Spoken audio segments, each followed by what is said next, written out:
If you're younger than me, and by that I mean, well, in your 20s or 30s or even 40s, you probably know this car.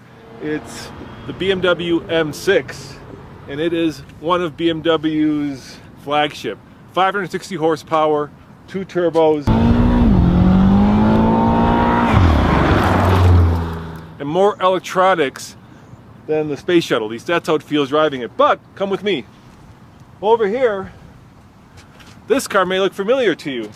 This is one of the first M6s that was brought to America. This is a 1988 BMW M6, and they may look alike, but technologically they're worlds apart. And if you follow me over here, this is even cooler. This is the European BMW M6, 1984, the very first one that started this whole generation of cars. And coming up next on the Fast Lane Car, we're going to learn about all 3 cars by talking with the owners.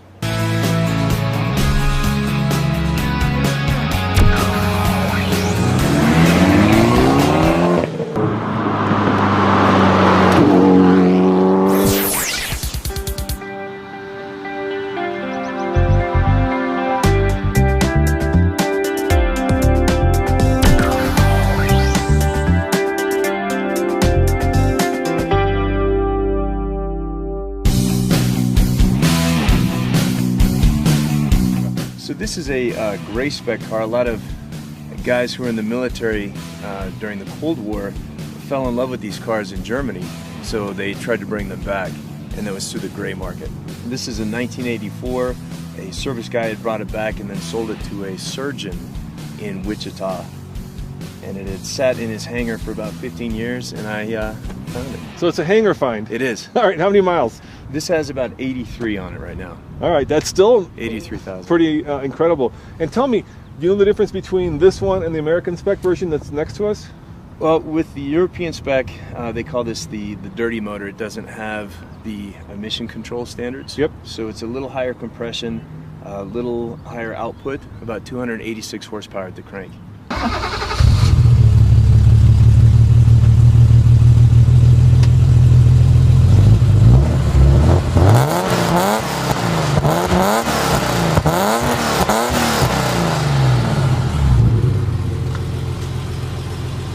And is that what you wanted? I mean, did you specifically go look for that one, or did this one just kind of fall in your lap? I did. This is, I think of them as sisters. The black car is the well-heeled, very polite sister, and this is kind of the, the bulkier, more brutish sister. What makes this car special? Why did you want an M6? I love what she does to my eyes. All right, explain that. My wife constantly, if she can't find me in the house, she knows I'm in the garage, ogling my girlfriend, my Sancha, she calls her. It's a beautiful car. I think they got it all right. So that's telling you that everything's working, right? That's this warning system check pin. So your Bremslicht is not working. Is that what the problem? That's the brake light. Yeah. Hit the brake. Okay. There we go. So now it's working. Yeah, the HAL 2000 is in order. The Waschwasser. It's pretty cool. The Rücklicht. Backup light, oil pressure. Yeah, everything. And it had ABS. Cool. Last question. Out of these 3, Yes. you know, if I said you can take one home, which one would you take home? Mine. All right, fair enough. Thank you very much. Thank you. Thank you.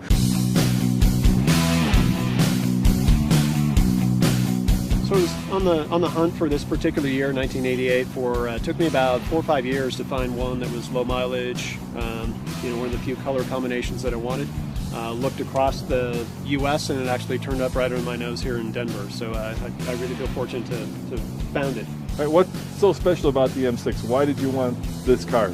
Well, the M6, I think what really drew me, first it was just the design of the car, the E24 6 Series, the classic coupe styling, the shark nose profile of the front.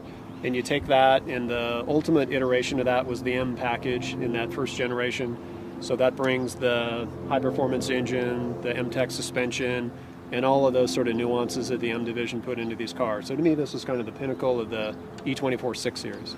And how many horsepower? Or, you know, that one over there has 560. How about this one? Yeah, maybe half of that. So I'm factory rated 256 horsepower. It's an inline 6 24 valve that in its day was considered an overwhelming amount of horsepower, not so much by today's standards.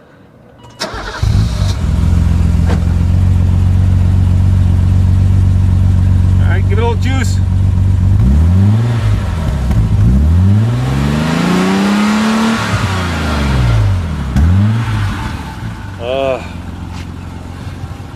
All right, I got bad news for you. Your friend's is a little bit more raspy. The German version. Mine's more authentic to the OEM spirit. Yes, yes. So more original, more raspy. Yeah, both are good. You said low miles. How many you got on there? Car just turned over 50,000 miles. That is low. When I got it 5 years ago, it had 43,000. And obviously you've driven a lot of cars. What's special about this when you drive it? Tell me about the driving dynamics. I think one of the reasons I'm attracted to the cars of this era is they have a lot of the great mechanical performance. You know, you can really feel the car when you're driving it. It doesn't have that sort of synthetic computerized feeling to the suspension and the steering. You know you're driving this car, and that's part of the personality and the appeal. All right, this is an identical interior to the German one. It doesn't have the radio that gives you that weather band that the German car had. And of course, it has the same monitor, except in English this time, so you can see brake light right there. And how about speed-wise?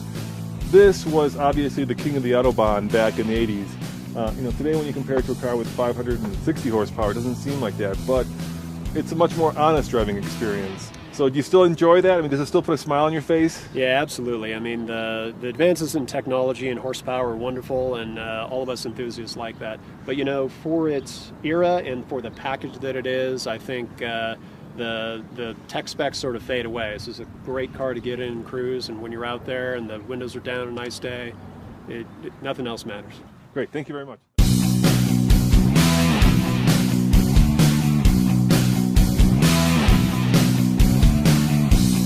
That is an impressive toolkit. What did you say? Everybody should what? Everybody should be able to fix one of these fine cars with tools they have lying around on the side of the road. Yeah, even a 20-year-old fuel-injected M-powered engine probably needs a bit more tools. Not that a vintage car would ever have an issue.